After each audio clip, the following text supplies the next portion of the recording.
আয়াত শুনলেন আল্লাহ রাব্বুল আলামিন ঈমানদারকে বলছে, ঈমানদার ইন তানসুরুল্লাহ ইয়ানসুরুকুম, যদি তুমি আল্লাহর সাহায্য করবে আল্লাহ রাব্বুল আলামিন তোমার সাহায্য করবে। আল্লাহর সাহায্য কেমন করে হবে? আল্লাহ কারোর সাহায্য দরকার চাই না, আল্লাহ রাব্বুল আলামিন কারোর সাহায্য দরকার নাই নাকি? তাহলে কিসের সাহায্য করতে হবে? আলেম ওলামা বয়ান করবে, বয়ানের পরে তারা কথাগুলোকে মেনে চলতে হবে। আসল শ্রোতাকে বলে ওয়াকালু সামি'না ওয়া আতা'না। আলেম ওলামা বয়ান করবে, আর ওই আলেমদের লোকেরা তারা শুনতো, শোনার পরে আমল করতো। তারা কি বলতেন? আমরা শুনলাম, শোনার পরে আমল করতে লাগলাম। একটা আলেম যখন জুমার মসজিদে খুতবা দেয়, মোটামুটি 6 দিন পরিশ্রম করে কিতাব দেখে আসে, বই দেখে আসি। একদিন বলে, ও আমার সমাজের মানুষেরা শুনে নাও, আমি আলেম, আমার দায়িত্ব আছে। কি দায়িত্ব? আল্লাহ রাব্বুল আলামিন মানুষের হিসাবের মাঝে আবার দুইটি জিনিস করে রেখেছেন।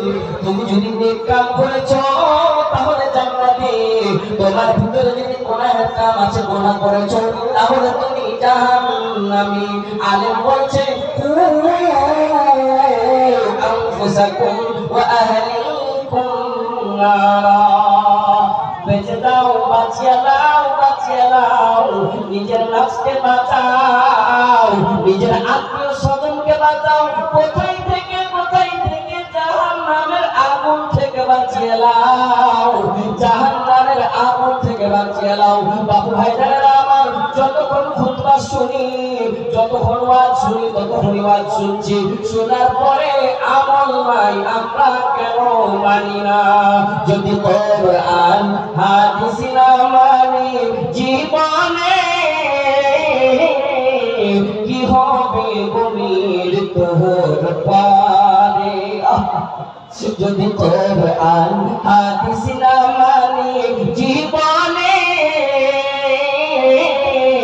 কি হবে গমির তোর পারে? কবরের মাঝে কি দিবি জবাব রে? কবরের মাঝে কি দিবি জবাব রে? মুনকির নাকিরের পারে। যদি কোরআন হাদিস না মানি জীবনে কি হবে গমির তোর পারে?